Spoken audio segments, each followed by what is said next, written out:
Assalamualaikum warahmatullahi wabarakatuh. Bismillahirrahmanirrahim. Alhamdulillahirabbil alamin. Allahumma shalli wa sallim ala sayyidina Muhammadin wa ala ali sayyidina Muhammad.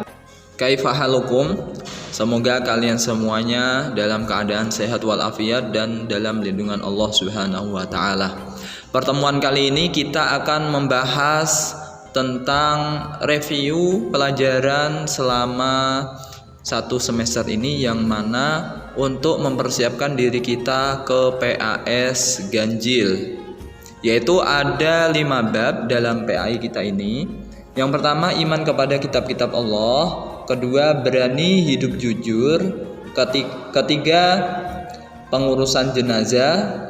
Keempat, tentang saling menasihati, yaitu dakwah, tabligh, dan khutbah. Dan terakhir, tentang masa kejayaan Islam. Baik, kita langsung saja membahas kisi-kisi. Yang bab pertama, iman kepada kitab-kitab Allah. Nah, di sini dalam bab ini cuma ada 3 pertanyaan, yang mana semuanya adalah pilihan ganda. Yang pertama, nama-nama untuk Al-Quran. Berarti di sini kalian harus bisa mengetahui dan hafal semua nama-nama yang disebutkan untuk Al-Quran. Nama-nama apa aja? Seperti Al-Furqan, seperti Alkitab, dan yang lainnya. Nah, kemudian juga di sini berarti kalian harus mampu mengidentifikasikan mana saja nama yang untuk Al-Quran dan yang tidak untuk Al-Quran. Yang kedua, cara memuliakan Al-Quran. Nah, cara memuliakan Al-Quran itu bagaimana? Otomatis kita memuliakan Al-Quran dengan cara memegangnya dengan berwudu, dengan suci, menaruhkan di tempat yang terhormat. Kemudian kita mengamalkannya dan tidak menistakannya dan lain sebagainya. Nah, itu yang harus kalian ketahui. Kemudian yang ketiga, tema kandungan Al-Quran. Nah, tema kandungan Al-Quran itu apa aja? Contohnya, saya sebutkan. Contohnya, Al-Quran adalah tentang hukum. Al-Quran adalah tentang cerita-cerita orang yang terdahulu, cerita kabar gembira dan kabar peringatan dari Allah Subhanahu wa taala. Berarti di sini kalian harus tahu tema dan kandungan Al-Quran. Nah, baik, kita langsung ke bab kedua, yaitu tentang berani hidup jujur. Kalau dalam istilah lain di sini dinamakan syaja'ah. Dalam syaja'ah di sini ada 6 soal, yang semuanya adalah pilihan ganda. Yang pertama, pengertian dan lawan kata syaja'ah. Pengertian syaja'ah itu apa? Secara bahasa ataupun secara istilah. Pengertiannya itu apa? Syaja'ah, berani. Syaja'ah, sifat berani. Pengertian dalam bahasa. Nah, kemudian lawannya itu apa? Lawan syaja'ah. Kalau berani, otomatis lawannya adalah pengecut. Lawannya adalah pengecut. Sebenarnya di sini berani yang mempunyai arti dia adalah sebagai pahlawan. Berarti di sini adalah lawan katanya pengecut. Dalam bahasa Arab disebutkan dengan kata al-jubnu. Al-jubnu, penakut atau pengecut. Kemudian yang kedua, bentuk-bentuk sikap syaja'ah. Nah, di sini nanti Ustadz akan memberikan soal bagaimana gambaran sikap yang saya cantumkan, apakah itu termasuk sikap syaja'ah. Contohnya ketika orang berani melakukan apa aja untuk kebenaran. Nah, berarti ini adalah bentuk sikap syaja'ah. Semisal ketika dia melakukan kesalahan, kemudian dia mampu atau kemudian dia berani untuk menyatakan bahwasanya saya yang salah. Nah, itu berarti adalah bentuk sikap syaja'ah. Kemudian ketika orang mengambil sesuatu kemudian dia otomatis harus berani mengembalikannya, sebenarnya bukan milik dia. Nah, ini berarti sikap saja'ah. Berarti kalian di sini harus cermat bagaimana saja bentuk sikap saja'ah. Kemudian sumber sikap saja'ah. Nah, sumber sikap saja'ah. Dari mana sajakah sifat saja'ah ini muncul dan didasari dengan apa? Otomatis saya sebutkan tidak semuanya. Pertama, yaitu membela kebenaran. Kemudian takut kepada Allah Subhanahu wa taala. Dan yang lain-lain. Berarti kalian di sini nanti akan diberikan soal bagaimana bagaimana sumber sikap saja'ah. Berarti sumber di sini adalah dasar yang melandasi dia berani melakukan hal yang baik. Sebabnya itu apa? Dasarnya itu apa? Dasarnya Al-Quran dan hadis, mungkin dan lain sebagainya. Kemudian yang berikutnya, pentingnya jujur. Pentingnya sifat kejujuran. Nah, orang melakukan kejujuran itu sangatlah penting sekali. Nah, di sini berarti kalian mampu menggambarkan seberapa pentingnya sifat jujur tersebut. Nanti berarti bisa berbentuk sifat, pertanyaannya berbentuk sifat cerita atau sebuah kronologi. Berarti kalian menganalisa seberapa penting sifat jujur tersebut. Kemudian karakter sikap saja'ah. Nah, karakter sifat saja'ah itu menimbulkan sifat apa aja? Akan menimbulkan konsekuensi apa? Semisal karakter sikap saja'ah akan menimbulkan konsekuensi dia dipuji oleh orang, dia dekat kepada Allah Subhanahu wa taala, dia disayangi Allah Subhanahu wa taala. Kemudian hidupnya penuh dengan kedamaian, semisal. Paham? Kemudian bab yang ketiga yaitu tentang pelaksanaan pengurusan jenazah. Adapun soalnya di sini yaitu yang pertama, memahami kandungan ayat Al-Qur'an. Berarti kalian di sini nanti Ustadz akan memberikan ayat Al-Qur'an. Habis itu dalam pilihan ganda di sini kalian memilih arti atau terjemahan yang paling pas di dalam ayat tersebut. Nah, berarti kalian harus membaca. Semisal di situ ada ayat di buku kalian, kullu nafsin dha'iqatul maut. Nah, berarti kalian harus tahu dan paham makna yang pas, arti yang pas untuk ayat di sini. Kemudian yang berikutnya, perawatan dan cara memuliakan jenazah. Perawatan dan cara memuliakan jenazah. Di sini ada 3 soal, yaitu pilihan ganda dan 1 soal lagi untuk esai. Nah, perawatan dan cara memuliakan jenazah. Perawatannya itu bagaimana?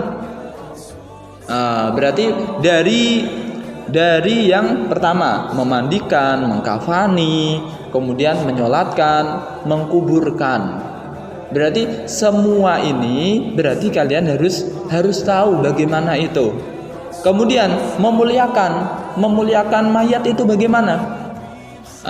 Berarti di sini memuliakan mayat, contohnya berarti melaksanakan pengurusan jenazah dengan benar secara Islami.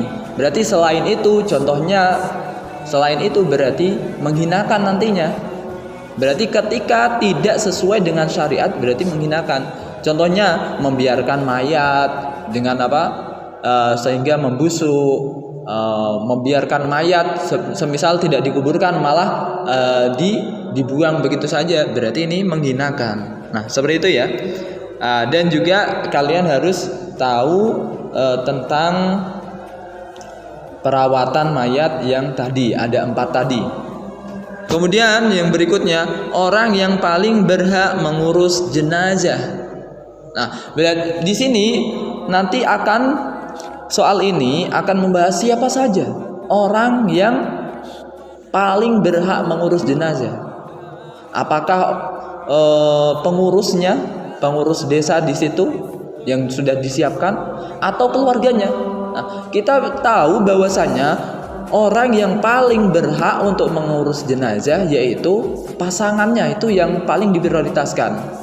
Pasangannya berarti apa? Kalau ada berarti suami atau istrinya, kalau tidak ada berarti mahramnya, kerabatnya, keluarga, ayahnya, ibunya, anaknya, seperti itu. Tapi paling yang diprioritaskan adalah pasangannya, suami atau istri.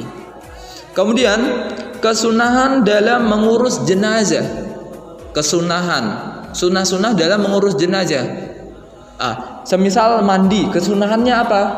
Oh, mandi berarti kesunahannya mewudukan dulu mayatnya, membersihkan badannya sampai 3 kali, mandinya sampai diulangi 3 kali. Kemudian semisal dalam kain kafan berarti menggunakan 3 lapis atau 5 lapis kain. Contohnya ketika menyolatkan bagaimana? Berarti dengan rukun dan syarat tertentu, dan juga untuk melaksanakan sunah-sunah dalam sholatnya. Kemudian kalau untuk mengkuburkan bagaimana? Berarti dalam satu kuburan itu 1 orang, kemudian tinggi adapun kedalamannya itu harus biqadri rumhin, yaitu berdiri seorang, tegaknya orang. Nah, itu kesunahannya. Kewajibannya berarti qadru rumhin. Dan yang lain-lainnya. Kemudian tentang bacaan-bacaan dalam sholat jenazah. Bacaan dalam sholat jenazah berarti kalian harus hafal. Semisal takbir pertama bacaannya apa, kedua, ketiga, dan keempat, yang terakhir kemudian salam, berarti kalian harus tahu bacaan-bacaan dalam sholat jenazah. Di sini tidak saya sebutkan, bisa kalian baca di bukunya. Nah, dengan seperti ini kita langsung ke bab keempat, yaitu saling menasehati dalam Islam. Nah, kita ketahui saling menasehati dalam Islam itu di dalam buku kalian ada tiga cara, yaitu apa? Yang pertama adalah dakwah, kemudian tabligh, yang terakhir adalah khutbah. Nah, langsung saja yang pertanyaan pertama, yaitu tentang pengertian khutbah, tabligh, dan dakwah. Nah, berarti pengertian dari salah satu ini itu apa? Atau semuanya ini pengertiannya itu apa? Khutbah itu apa? Mengomongi, berbicara, membicarakan. Khutbah itu dari kata khitab. Khitab itu apa? Menyampaikan kepada orang. Khitab, membicarainya. Nah, kemudian tabligh itu apa? Menyampaikan. Dakwah itu mengajak, dan yang lain sebagainya. Yang berikutnya ketentuan dan perbedaan antara khutbah Jumat dan khutbah yang lain. Nah, ketentuan di sini berarti ketentuan dalam khutbah atau ketentuan dalam khutbah itu apa? Yaitu menyangkut tentang bagaimana cara kita khutbah atau cara kita dakwah atau tabligh. Nah, kemudian pula di sini saya sambungkan dengan perbedaan antara khutbah Jumat dan khutbah yang lain. Perbedaannya bagaimana? Kalau khutbah yang lain, semisal kalau khutbah Jumat itu dengan syarat-syarat tertentu. Yaitu syaratnya berarti kalian harus pelajari, harus 40 orang, semuanya orang lelaki 40 ini. Kemudian syarat dan rukunnya. Syarat dan rukunnya. Begitu pula tentang hukumnya. Kalau khutbah Jumat itu hukumnya wajib, kalau khutbah yang lain itu hukumnya sunnah. Nah, seperti itu. Kemudian keutamaan, ketentuan, dan cara dakwah dengan hikmah. Ketentuannya bagaimana? Ketentuan orang berdakwah. dengan cara dia mengaplikasikan hikmah. Hikmah itu kebijaksanaan, yaitu berarti dakwahnya, cara mengajaknya berarti dia harus sesuai dengan Al-Quran dan hadis, sesuai dengan tema, sesuai dengan kebutuhan yang disampaikan, kemudian sesuai dengan kebijakan. Ini yang paling penting, hikmah. Hikmah artinya adalah bijaksana, yaitu kita tidak boleh memandang hanya sebelah mata saja. Kemudian etika dalam berdakwah dan macam-macam dakwah. Nah, etikanya bagaimana? Ketika kita menyampaikan etika kita, semisal dakwah, etika kita berarti hal ahwal kita, keadaan kita, menyangkut tentang keadaan orang yang berdakwah. Kalau macam-macam dakwah itu ada bil hal, yaitu tingkah laku orang pendai, kemudian ada bil makol dengan bicaranya, kemudian ada bil qalam dengan cara menulis, dan yang lain. Dan semisal dakwah dengan pribadi, artinya apa? Sendiri, individu. Ada dakwah yang secara jamaah. Nah, ini berarti kalian harus mampu mengetahui macam-macamnya. Kemudian yang terakhir dari bab 4, syarat dan rukun khutbah. Syarat dan rukun khutbah. Apa aja syaratnya? Syaratnya itu apa aja, kemudian rukunnya itu apa? Otomatis kalau syarat itu sesuatu yang wajib ada di luar khutbah, itu namanya syarat. Contohnya khutbah itu harus 40 orang.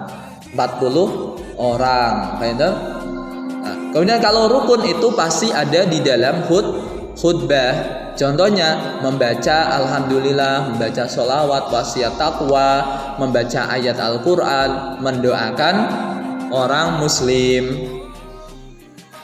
Lalu bab yang terakhir yaitu masa kejayaan Islam. Di sini yang pertama, kalian harus tahu tentang tahun kejayaan Islam, yang mana pada tahun 650 Masehi sampai 1250 Masehi. Di sini adalah tahun kejayaan Islam. Islam jaya, Islam pada waktu itu mencapai pada puncak keemasannya. Nah, berarti kalian harus tahu atau mengidentifikasi tahun berapa sampai tahun berapa Islam itu jaya.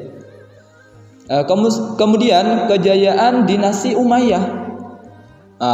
Di sini kejayaan dinasti Umayyah, kalian harus mengetahui di dalam buku kalian, di situ disebutkan semuanya. Kejayaan tentang politik, kejayaan tentang keilmuan, kejayaan tentang peradaban.